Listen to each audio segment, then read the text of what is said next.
Alright, here we go. Prepared statements.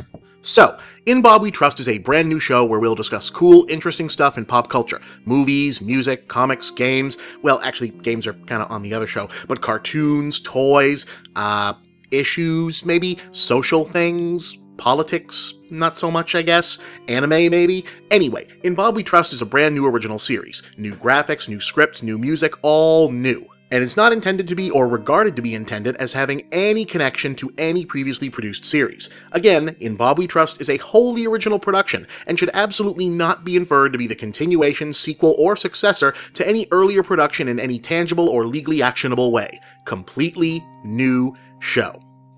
That having been said, comics are weird! I missed that too.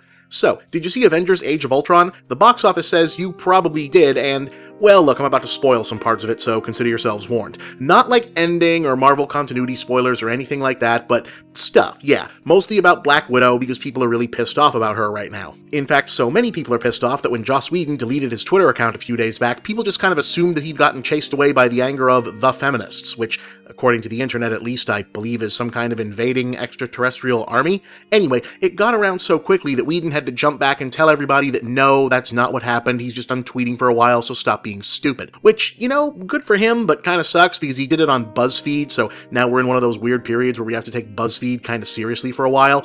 In any case, people were cheesed off because they were hoping Black Widow would get some interesting character development in this movie, and instead the newness is all about how she and the Hulk are dating, and it turns out she's sad that the evil spy agency that trained her gives all of its agents a hysterectomy so she can't have children. And I don't think that the anger, at least from where I'm standing, is about those being bad or inappropriate character beats so much, as it is they feel like reminders of how Hollywood often assumes that there's only two major questions to answer about any female character. Who is she sleeping with, and would she make a good mommy? Plus, let's face it, it probably wouldn't be an issue at all if people weren't already annoyed about how Marvel refuses to give Black Widow her own movie and keep leaving her out of the merchandising because I guess she has cooties or something? Whatever. Bottom line is that through the complicated nature of her presence as a perennial supporting player in one of the biggest multi-film franchises of all time, Black Widow has paradoxically become a walking symbol of Marvel Studios' improving but not fast enough diversity problem, while also being probably more popular than the character has ever been before. See, while in the Marvel movies she's by default the most prominent female superhero, for the most of her history in Marvel Comics, she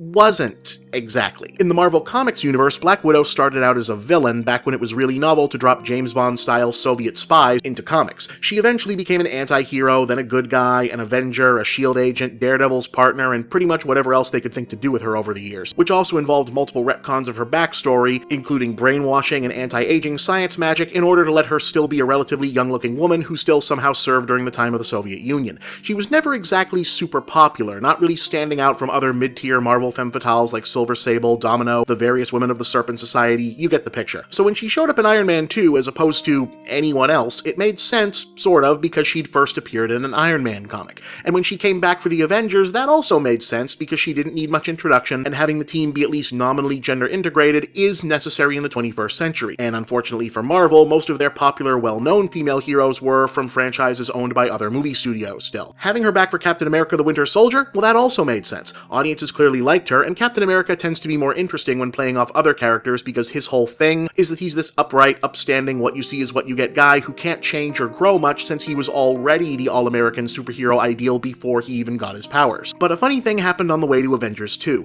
The Marvel Cinematic Universe became the biggest entertainment thing on the planet, which by way of the transitive property made Black Widow more or less the silver screen's biggest female superhero. Even though after 4 movies we still barely know that much about her and she kind of feels like a totally different character in all 4 of them. That's not necessarily a bad thing. Radically changing from writer to writer is how comic book heroes tend to get their rich if convoluted characterizations. But it does leave Marvel in sort of a strange place of not having much to work with from either the films or the comics if they wanted to stretch her out to a solo movie. A solo movie that plenty of fans are pretty convinced they want, but that Marvel may or may not even be able to make without giving Scarlett Johansson a big pay raise. And Marvel doesn't give pay raises to anyone not named Robert Downey Jr. It's weird that this whole thing seemed to catch Marvel by surprise, given all their pre-planning. It's like they expected everyone to just regard Widow, Lady Sif, etc. as respectable second-tier placeholders until Captain Marvel and Jessica Jones showed up. But then again, remember, Marvel also didn't know that Iron Man was going to be a popular movie. That's why there's only the one little Avengers tease at the end of that one, while the Incredible Hulk, which was the much more prominent and mainstream Marvel character at least at the time, is full of Marvel Universe world building, most of which they've now kind of ignored.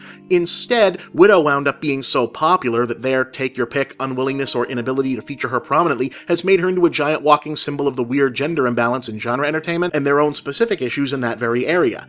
Now, as for me, actually, this is a tough one. If superheroes are going to continue being the default setting for Hollywood action fare for the foreseeable future, then there needs to be more diversity all around, and gender is as good a place as any to start, especially now that we know that women can, in fact, headline huge sci-fi fantasy blockbusters. On the other hand, I kinda wonder if Where's the Black Widow movie is the best choice of hills to die on in this case. Some characters are kind of built to be supporting players, or have we already forgotten Get Him to the Greek and the Cousin Eddie only spin-off of Christmas Vacation?